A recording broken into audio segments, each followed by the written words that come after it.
নানা অনিয়ম ও দুর্নীতির অভিযোগের পরিপ্রেক্ষিতে বাংলাদেশ ক্রিকেট বোর্ডে অভিযান পরিচালনা করেছে দুর্নীতি দমন কমিশন। গত মঙ্গলবার দুপুরে মিরপুরে বিসিবির কার্যালয়ে দুদকের ঢাকা কার্যালয় থেকে ৩ সদস্যের একটি বিশেষ টিম অভিযান পরিচালনা করেন। এ সময় ৩টি অভিযোগের ভিত্তিতে বিসিবির কাছে তথ্যাদি চেয়েছে দুদকের প্রতিনিধি দল। বিসিবির আয়োজনে মুজিব শতবর্ষ উদযাপনের খরচের হিসাব, তৃতীয় থেকে দশম আসর পর্যন্ত বিপিএল এর টিকিট বিক্রির হিসাব ও তৃতীয় বিভাগ বাছাই ক্রিকেটের এন্ট্রি ফির অনিয়ম। মুজিব বর্ষ আয়োজনের অসঙ্গতি প্রসঙ্গে দুদকের সহকারী পরিচালক আলামিন বলেন, কনসার্ট সহ বিসিবির সব আয়োজনে ২৫ কোটি টাকা খরচ দেখানো হয়েছে, তবে আসল খরচ হয়েছে ৭ কোটি টাকার মতো। এখানে প্রায় ১৯ কোটি টাকার কিছু একটা হয়েছে এমন অভিযোগ পেয়েছি আমরা। টিকিট বিক্রির ২ কোটি টাকাও দেখানো হয়নি। অর্থ আত্মসাতের পরিমাণ তাই বাড়তে পারে, আমরা এখনও নিশ্চিত হতে পারিনি। বিসিবির অর্থ বিভাগে কাগজপত্র পেয়েছি, সব কাগজপত্র হাতে পেলে সুনির্দিষ্ট করে বলতে পারবো। এছাড়া টিকিট বিক্রি থেকে প্রায় ২ কোটি টাকা আয় হয়েছে বলেও জেনেছে দুদক, যেটির হিসাব দেখানো হয়নি। সেটি সহ ২০ কোটি টাকার বেশি গড়মিল থাকতে পারে। বিপিএল এর টিকিট বিক্রির আয়ের গড়মিলের অভিযোগ পেয়েছে দুদক এবং প্রাথমিকভাবে এখানে তারাও অসঙ্গতি দেখতে পেয়েছে বলে জানিয়েছে।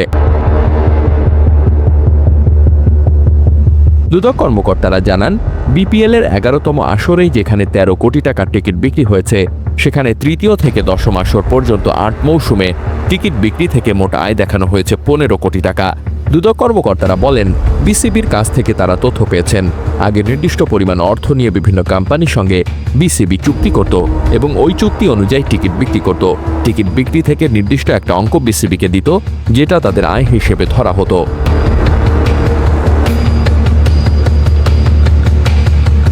সাবেক বিসিবি সভাপতি নাজমুল হাসান দায়িত্বে থাকার সময় তৃতীয় বিভাগ বাছাই ক্রিকেটের এন্ট্রি ৫০,০০০ থেকে ১ লাফে ৫ লাখ টাকা করে দেওয়া হয়েছিল।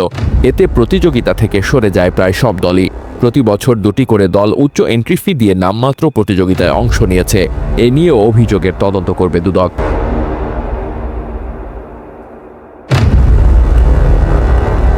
দুদক কর্মকর্তারা বলেন, এন্ট্রি ফি বাড়িয়ে দেওয়ায় গত কয়েক বছরে এ প্রতিযোগিতায় ৩ থেকে ৪টি করে দল অংশ নিত। এবার এন্ট্রি ফি কমিয়ে ১ লাখ টাকা করায় ৬০টি দল অংশ নিতে পেরেছে। তাদের মনে হয়েছে আগে অংশগ্রহণের স্বাধীনতা না থাকায় বা কোনো ধরনের চাপ থাকাতেই দলগুলো আসেনি। এখানে কোনো অসঙ্গতি থাকলে সেটিও যাচাই করে দেখবে দুদক। এক প্রশ্নের জবাবে দুদকের সহকারী পরিচালক বলেন, সুনির্দিষ্ট অভিযোগের ভিত্তিতেই তারা বিসিবির কাছে ওই ৩টি বিষয়ে তথ্যাদি চেয়েছেন। এ ব্যাপারে বিসিবির প্রধান নির্বাহী কর্মকর্তা নিজামুদ্দিন চৌধুরী বলেন, তারা কিছু বিষয়ে তথ্য উপাত্ত চেয়েছেন।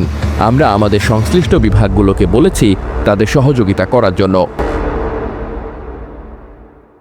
অপর প্রশ্নের জবাবে তিনি বলেন, আমরা ম্যানেজমেন্ট টিম বিসিবির পরিচালনা পরিষদের নির্দেশনা অনুযায়ী কাজ করি এবং বোর্ডের কার্যক্রম পরিচালনা করি।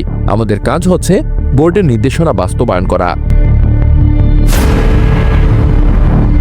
এদিকে দুদক সূত্র জানিয়েছে, ঢাকা তৃতীয় বিভাগ ক্রিকেট লিগের বাছাই পর্বে বিগত বছরগুলোতে ৩ থেকে ৪টি ক্লাব হতে নাম সর্বস্ব আবেদন দেখিয়ে দুর্নীতি ও অনিয়ম করা হয়েছে।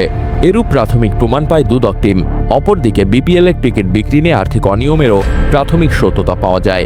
টিম জানতে পারে, সদস্যপ্রাপ্ত ১১তম বিপিএল এর টিকিট বিক্রির মাধ্যমে আয় ১৩ কোটি টাকা দেখানো হলেও তৃতীয় থেকে দশম বিপিএল তথা ৮ বছরের বিসিবির আয় দেখানো হয়েছে ১৫ কোটি টাকা, যা বিগত বিপিএলগুলোতে ব্যাপক আর্থিক অনিয়মের ইঙ্গিত বহন করে।